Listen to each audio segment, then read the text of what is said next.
तो रास्ते में वहाँ से बड़ी अच्छी चप्पल जूते की दुकान थी, तो बोले बलजीत जी मेरी वाइफ के लिए पसंद कर दो। मैंने जो देखी तो जो उठा के यूं देख रहे, किचन में लगी रही कि समोसे खाओ, जलेबी खाओ, ये खाओ, वो खाओ, कुछ नहीं होने वाला।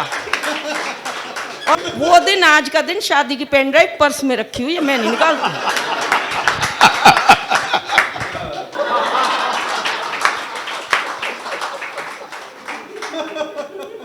बोले सरदारा टशन है, मौज ले बैठी रहे।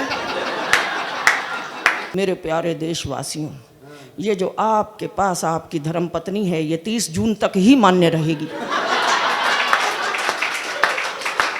कि किसी को चाह लो तो चाहत हो जाती है, किसी को चाह लो तो चाहत हो जाती है, अपना बना लो तो आदत हो जाती है। मैंने जान लिया दिल में रहता है खुदा, लोगों को हंसा लो इबादत हो जाती है।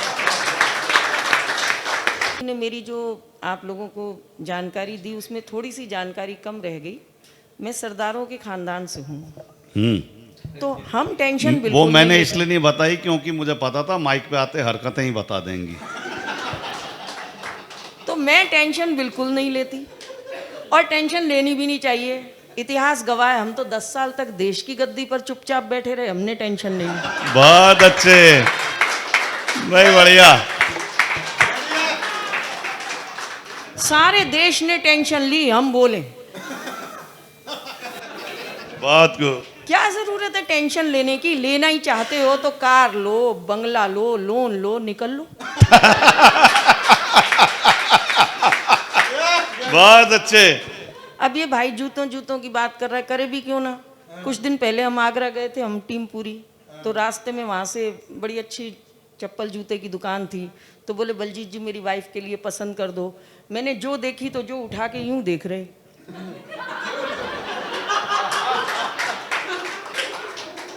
समझ गए आप? मैंने कहा भाई क्या देख रहे हो? बोले देख रहा हूं जो हल्की हो पढ़ने में।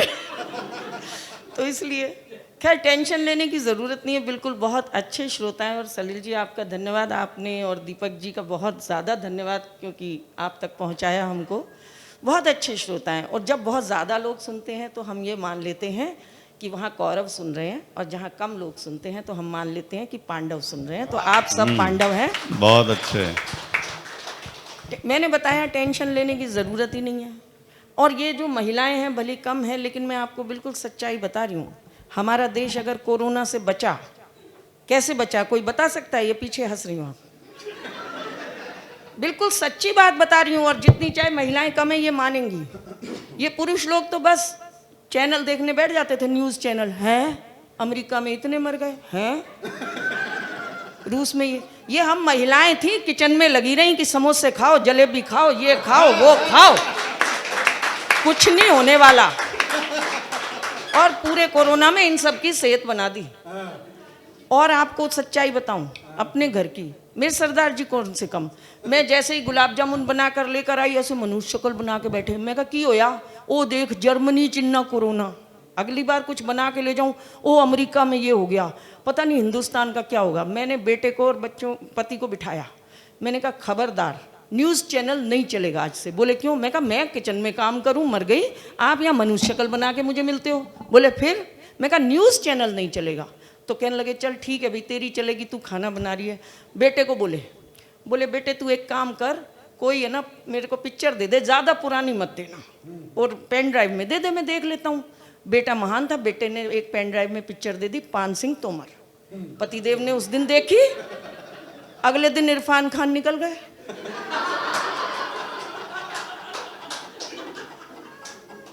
दूसरे दिन मेरे पति ने बेटे को कहा थोड़ी पुरानी पिक्चर दे दे। बेटे ने पेन ड्राइव दिया, पति ने देखी, प्रेम रोग। ऋषि कपूर जी गए। तीसरे दिन पति ने आवाज लगा दी, बोले काके मम्मी दी शादी दी वीडियो दे दे, वो भी देख ला। बहुत बढ़िया बलजीत, वाह वाह। वो दिन आज का दिन, शादी की पेन ड्राइव पर्स में रखी हुई है, मैं नहीं निकालती। सच कह रही हूँ सलील जी, हादसे के लिए ना वैसे कहीं जाना नहीं पड़ता। लोगों ने मुझसे पूछा कि भाई हास्य कवित्री क्यों बन गई, कवियत्रियां तो श्रृंगार पे गीत गाती हैं। मैं कहा मेरे लिए तो श्रृंगार कर लें वही बहुत है, क्यों टेंशन लेनी। पता नहीं दूसरे ही टेंशन लेते रहते हैं। तो बोले हास्य की कवित्री बन गई। मैंने कहा हाँ। बोले क्या, क्यों? मैं आपको सच्ची बात बता रही हूँ, आपने भी इतनी पढ़ाई की होगी। हम पढ़ते हैं, उसमें बताया जाता है न्यून कोण, सम कोण, अधिक कोण, लेकिन जिंदगी में जो काम आता है वो होता है दृष्टिकोण। बहुत अच्छे। हास्य के लिए कहीं जाने की जरूरत नहीं है, सिर्फ दृष्टिकोण बदल लीजिए, टेंशन खत्म हो जाती है। हमारे तो एक पड़ोस में हमारे पड़ोसी हैं, उनकी पत्नी की मृत्यु हो गई। मैं घर गई, देखा पूरा अपार्टमेंट, पूरा मोहल्ला वहाँ। सलील जी, पूरा मोहल्ला वहाँ। मैं ऐसे ऐसे करके झांक रही कि मेरे पति देव भी हों। छुट्टी थी, घर पे ही थे, पर वहाँ मुझे मेरे पति नहीं दिखाई दिए। मैं जल्दी जल्दी घर पे गई। अब मैं कवित्री हूँ तो मैंने उसी रूप में कहा, मैंने कहा पति देव घर पर ही बैठे हो, मुंह लटकाए, अगले की पत्नी गुजर गई, क्यों नहीं अफसोस कराए। मैं कहा पति देव घर पर ही बैठे हो, मुंह लटकाए, अगले की पत्नी गुजर गई, क्यों नहीं अफसोस कराए। वो मेरी ओर देखकर बोले तू ही बता किस मुंह से जाऊं, अगले की दूसरी मर गई, मैं एक बार भी नहीं बुलाऊं।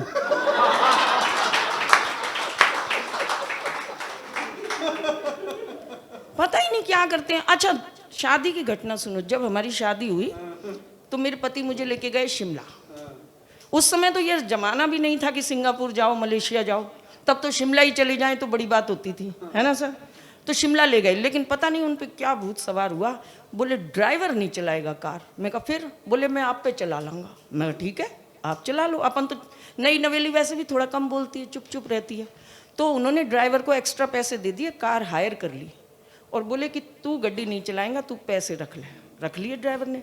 अब पतिदेव ड्राइविंग सीट पर, मैं साथ वाली सीट पर। और सीन देखिए, शिमला की पहाड़ियों में जैसे ही हम गए तो एक मोड़ आया। सरदार जी ने इतनी तेजी से मोड़ काटा कि लगा खाई में गिर जाएंगे। मैं डर गई, लेकिन नई नवेली थी, बोली नहीं। अरे पूरी जिंदगी पड़ी है बोलने को, शुरू में क्या करना बोल के। अगला मोड़ आया, फिर इतनी तेजी से काटा, लगा कि गिर जाएंगे। अब मैं सच में गुस्सा आ गई, बोलने लगी, लेकिन फिर मैंने रोक लिया खुद को कि नहीं बोलना, नई नवेली हूं। तीसरा मोड़ आया, एक पहिया ही उतर गया खाई में। अब कैसे चुप रहती। जैसे तैसे लोगों ने पहिया खींचा, पीछे से गाड़ी खींची। अब मुझे गुस्सा आया। मैं कहा सरदार जी, क्या आपको मोड़ दिखाई नहीं देता? इतनी तेजी से मोड़ काटते हो, आपको डर नहीं लगता? बोले डर क्यों लगे? मैं कहा क्यों? बोले जब मोड़ आता है मैं तो आंखें बंद कर लेता हूं, कट गया ते सतनाम नहीं ते वाहेगुरु जी। और हकीकत जानिए, सबसे पूछ लीजिए, वो दिन आज का दिन, अब गाड़ी में ही चलाती हूँ। और क्या क्या जरूरत पड़ी है अपन टेंशन दें कि कोई खाई आए, कोई गड्ढा आए, कोई टेंशन नहीं। अच्छा, वहां से और अगली बात सुनो। वहां से हम आ गए जब वापस दिल्ली में, मेहरौली की बहू। दिल्ली आ गए तो एक दिन कहते हैं मैं ग्वालियर की बेटी हूँ और दिल्ली आई। बोले तूने लाल किला तो नहीं देखा होगा? मैंने कहा नहीं। बोले चल दिखा के लाऊं। मैं कहा दिखा लाओ। तो उन्होंने अपना स्कूटर निकाला। हमारे पास तब तो गाड़ी थी नहीं, स्कूटर था। स्कूटर पे मुझे पीछे बिठाया, हम मेहरौली से चले तो कुतुब मीनार की रेड लाइट आई। वो रेड लाइट थी रेड, लेकिन मेरे पति ने स्कूटर नहीं रोका। रेड लाइट पे 80 की स्पीड में पार कर दिया। मैंने पीछे से थपकी दी। मैं कहा पति देव, रेड लाइट पे दिल्ली में क्या स्कूटर नहीं रोकते? बोले सरदारा दा टशन है, मौज ले बैठी रहे। दूसरी रेड लाइट अचनी की, आप सब जानते होंगे, अचनी की आ गई। फिर वो लाइट हमें रेड मिली, फिर 80 की स्पीड में पार। मैंने थपकी दी। बोले तेनू क्या ना, सरदारा दा टशन है, मौज ले बैठी रहे।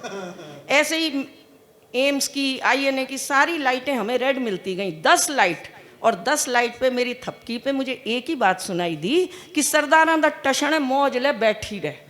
11वीं लाइट मिली ITO की, जो थी ग्रीन। सरदार जी ने ब्रेक लगा दी, ची।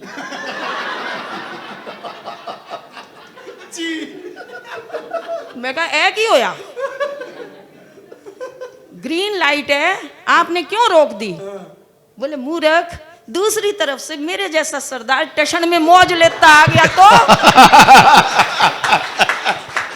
बहुत अच्छे बलजीत, वाह वाह वाह, बहुत बढ़िया। एक्सीडेंट नहीं हो जाएगा तो बस। अच्छा, और वैसे एक नियम आया ना कि जो बालिग नहीं है बच्चे, अगर वो गाड़ी चलाते हुए कुछ गड़बड़ हुई तो उनके माँ बाप को भी सजा होगी। उसके बाद सरदार जी ने 3 नई गाड़ियां बलजीत के नाम पे खरीदी और अपने बच्चों का बेटा तुसी फुल टशन लो। और देखो एक अच्छी बात की, पतिदेव और ये दीपक आपस में कितनी सलाह करते रहते हैं, पर मैं टेंशन ही नहीं लेती, जिसका खुदा उसका क्या, कोई टेंशन लेने की जरूरत नहीं। फानूस बनकर जिसकी रक्षा हवा करे, क्या टेंशन है कि दीपक और सरदार जी सलाह करें, कोई टेंशन नहीं, मस्ती में रहना चाहिए।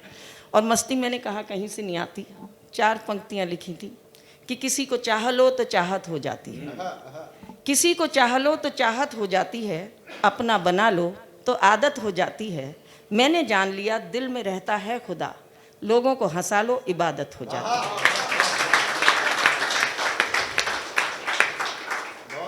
बिल्कुल मस्ती में रहना चाहिए। ये बता रहे थे कि 8 बजे मोदी जी आते हैं और टेंशन दे देते हैं। 2016 में भी टेंशन दी थी उन्होंने, और लेकिन उन्होंने तो टेंशन दी, नोट बंद कर दिए, और मेरे पतिदेव रोज 8 बजे पालती मारें और टीवी चैनल खोल के बैठ जाएं। मैंने कहा पतिदेव नोटबंदी हो गई, 500 के नोट बंद हो गए, 1000 के नोट बंद हो गए, आप रोज टीवी पे क्या देख रहे हो? बोले ये 56 इंची सीना जरूर कुछ करेगा। मैंने कहा आपको किस चीज का इंतजार है? बोले मैं तो उस चीज का इंतजार कर रहा हूं जब ये टीवी पर आए और कहें मेरे प्यारे देशवासियों, ये जो आपके पास आपकी धर्मपत्नी है ये 30 जून तक ही मान्य रहेगी।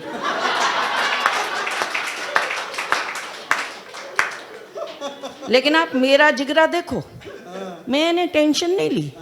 कारण जो पति 500 रुपए का नोट बदलवाने बैंक की लाइन में नहीं लगा, वो 55 किलो की पत्नी बदलवाने कहाँ जाएगा? और एक और बात, अगर पत्नी बदलने की नौबत आ गई ना सर, हिंदुस्तान में अड़ोस पड़ोस में ही बदल ली जाएंगी। अच्छा लोग कहते हैं, कई बार मैंने देखा लोग कह रहे पड़ोसन बहुत अच्छी है, पड़ोसन बहुत अच्छी है। अब मैं आपको हकीकत क्या बताऊं, दीपक ही बोल रहे थे, बोले पड़ोसन बहुत ही बढ़िया है बलजीत, पड़ोसन बहुत ही बढ़िया है। अब बारीक बात कहूंगी समझना, मैं कहा दीपक तेरे पड़ोसी भी यही बात कहते हैं। बढ़िया। मस्ती में रहना चाहिए ये विनय भाई।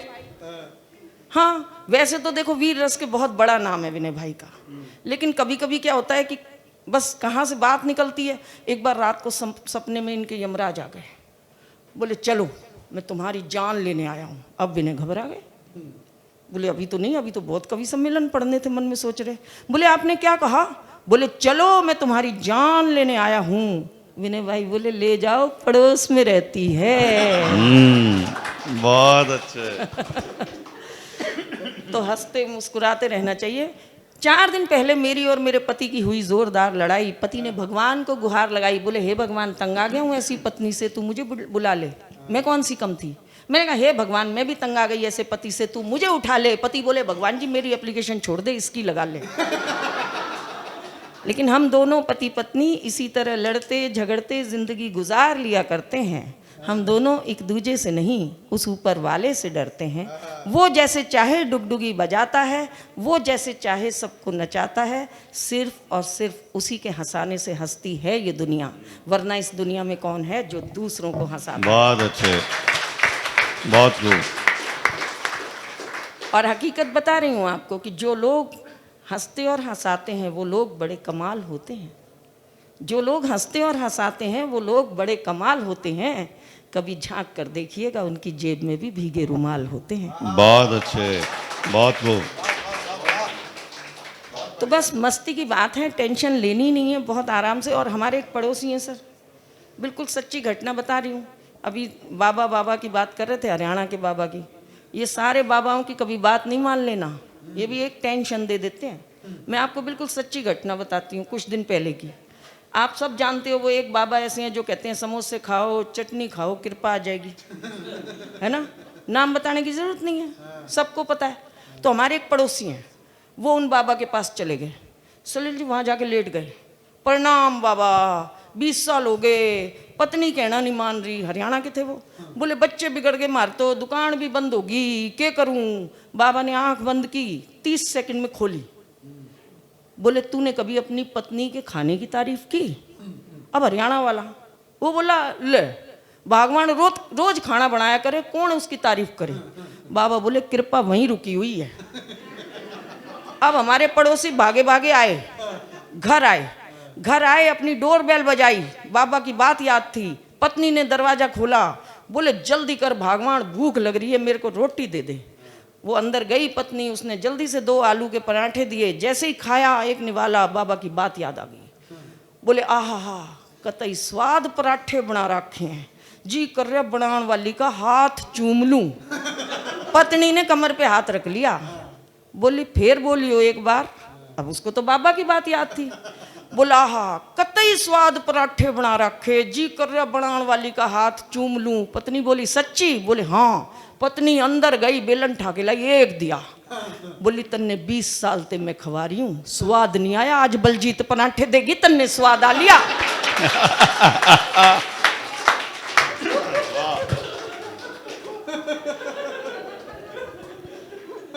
ये अभी देखो आप, अभी जब जनवरी में देखो, हम जो भी बात करते हैं ना, उसका किसी भी भगवान की बात कर लें या घर की बात कर लें, हमारा मकसद सिर्फ एक ही होता है, जो दीपक जी ने कहा कि तनाव रहित हो जाएं हम सब, हाथ से किसी का उपहास करना नहीं होता है। तो अभी पीछे क्या हुआ कि एक चुनाव चल रहे थे जब, तो उसमें मुद्दा था और सब तरफ वो मुद्दा भी था, और हम सब ने सनातन की जय हो एक मनाया, अभी एक तरह की दिवाली, तो सब तरफ जय श्री राम हो रहा था। अब दीपक मेरे साथ, हम एक कवि सम्मेलन में गए और इत्तेफाक ऐसा हुआ कि हमारे पास जो चार्जर तो था पर उस जगह पे हमें प्लग नहीं मिला, तो दीपक का और मेरा मोबाइल दोनों ही ऑफ हो गए। अब मेरे पति चिंता कर रहे कि दीपक का भी मोबाइल नहीं लग रहा, मेरा भी नहीं लग रहा। बोले कहाँ गए ये लोग, तो इधर उधर जा रहे, सब जगह जय श्री राम हो रहा था। तो मेरे पति को एक मंदिर दिखा, वहाँ राम जी की मूर्ति दिखी, वहीं जाके लेट गए। बोले हे प्रभु कृपा करो, मेरी तो पत्नी खो गई। अच्छा, जय श्री राम के नारे इतनी जगह लग रहे, दर्शन तो उन्होंने भी कहीं एक जगह ही देने थे। अचानक से वो मेरे ही पति के आगे प्रकट हो गए। मेरे पति बड़े खुश हुए, बोले जय श्री राम। बोले बोलो। बोले मेरी पत्नी खो गई प्रभु, क्या करूं? तो रामचंद्र बड़े भोले, कितने अच्छे, बोले वत्स बात तो ठीक है, तेरी पूजा भी ठीक है, पर तू गलत मंदिर में आ गया, मेरी खुद हनुमान खोज के लाए थे, वहीं चला जा।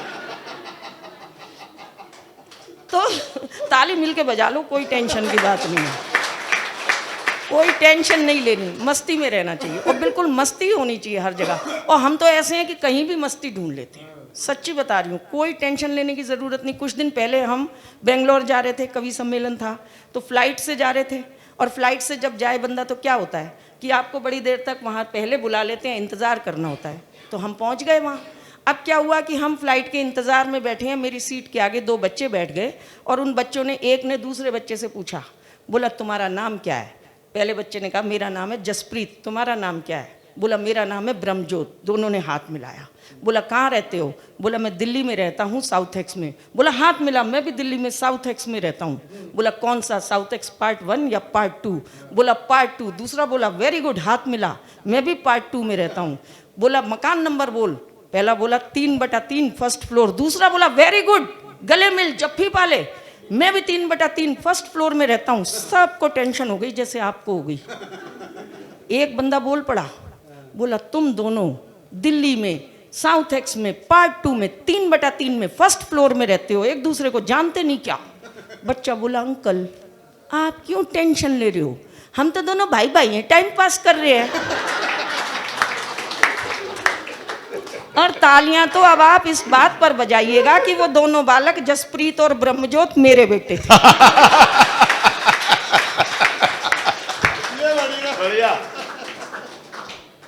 तो बस बहुत सारा दीपक जी ने सही कहा कि हम लोग लंबी पारी खेल सकते हैं, लेकिन आपका बहुत साधुवाद कि आप लोगों ने हमको याद किया है।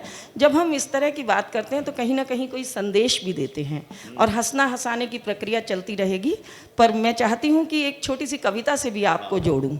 तो आप लोगों ने देखा कि अभी दीपक ने कहा कि जनरेशन गैप, अभी बात चल रही थी कि जब जूता दूसरी पीढ़ी के पाँव में आ जाता है, तो ये जनरेशन गैप आज से नहीं है, काफ़ी टाइम से हमेशा ही जनरेशन गैप है। लेकिन एक चीज़ इसमें बहुत सच्ची है कि हम लोगों की पीढ़ी, यानी आप शायद कुछ लोग समझ पाएंगे, आप भी जब घर में बात करते होंगे अपने पिताजी से या माँ से, चाची दादी से, तो जो इस पीढ़ी ने जनरेशन गैप देखा है वो बहुत ज़्यादा है, क्योंकि ये जो पीढ़ी थी वो बैलगाड़ी की पीढ़ी थी और अगली जो पीढ़ी है वो रॉकेट की पीढ़ी है। तो बहुत ज़्यादा जनरेशन गैप है। आज पिछले दिनों जब मोबाइल का ज़माना आ गया, लोग घर में आ जाते हैं लेकिन एक दूसरे से बात नहीं करते, मोबाइल पर ही व्हाट्सएप पर लगे रहते हैं। जब मोबाइल पर एक दिन आया मदर्स डे, तो मैंने देखा कि सब माँ के फ़ोटो वहाँ लगा देते हैं। तो मुझे लगा कि जब माँ की इतनी पूजा की जाती है तो माँ घरों में दुखी क्यों है फिर। तो वहाँ ये पंक्तियाँ कुछ निकली, आप तक पहुँचाती हूँ और इतना चाहूँगी कि जितना प्यार आपने हास्य को दिया है, अगर लगे कि कहीं इस कलम ने सच लिखने की कोशिश की तो वहाँ पर भी कुछ तालियां ज़रूर बजाइएगा। और अगर आप इस जनरेशन के हैं तो पिछली जनरेशन के भाव समझ लीजिएगा, और अगर आप पिछली जनरेशन के हैं तो आप इस जनरेशन के भाव समझ लीजिएगा। तो कविता पेश करती हूँ कि जो है वो बच्चे, कि ढूंढ रही हूँ वो बच्चे जो मदर्स डे नहीं मनाते थे। देखिएगा कहाँ बात कहने की कोशिश की, कि ढूंढ रही हूँ वो बच्चे जो मदर्स डे नहीं मनाते थे, लेकिन माँ जब भी आवाज़ दे हाँ माँ कहकर दौड़े चले आते थे।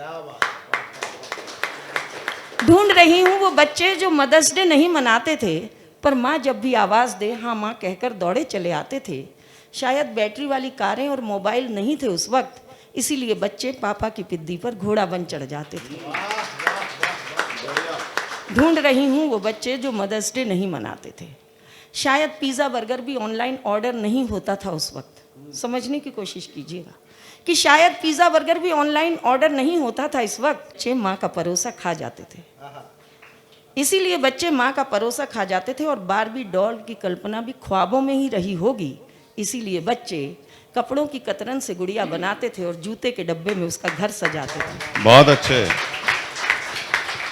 ढूंढ रही हूँ वो बच्चे जो मदर्स डे नहीं मनाते थे। शायद रुपए नहीं सिक्के मिला करते थे जेब खर्च। अगर आप में से कुछ को याद हो कि रुपए नहीं सिक्के मिला करते थे जेब खर्च, इसीलिए बच्चे पैसों का वजन ज्यादा समझ पाते हैं। वाह भाई वाह वाह वाह वाह वाह, बढ़िया। सादा ही था खान पान, बच्चों की आंखों पर नहीं थे चश्मे।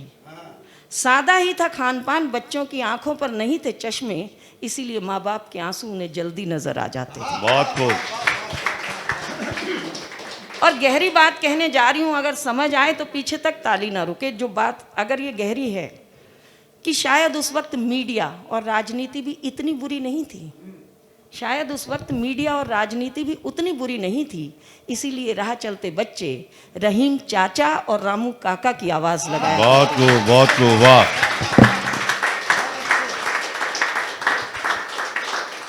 शायद पढ़े लिखे नहीं थे पर अनपढ़ नहीं थे माँ बाप। शायद पढ़े लिखे नहीं थे पर अनपढ़ नहीं थे माँ बाप। दूरदृष्टि रखते थे, वो कमरे में बोनसाई नहीं आंगन में पेड़ लगाते थे। और अंतिम पंक्तियां आपको सौंप कर जा रही हूं, अगर लगे कि सच कहा है तो मुझे तालियों के साथ विदा दीजिएगा कि उस दौर के रिश्ते, सर, उस दौर के रिश्ते बिल्कुल सच्चे होते थे। उस दौर के रिश्ते बिल्कुल सच्चे होते थे। भले ही माँ बाप के पास कुछ ना हो, उनके पास बच्चे होते थे। भले ही माँ बाप के पास।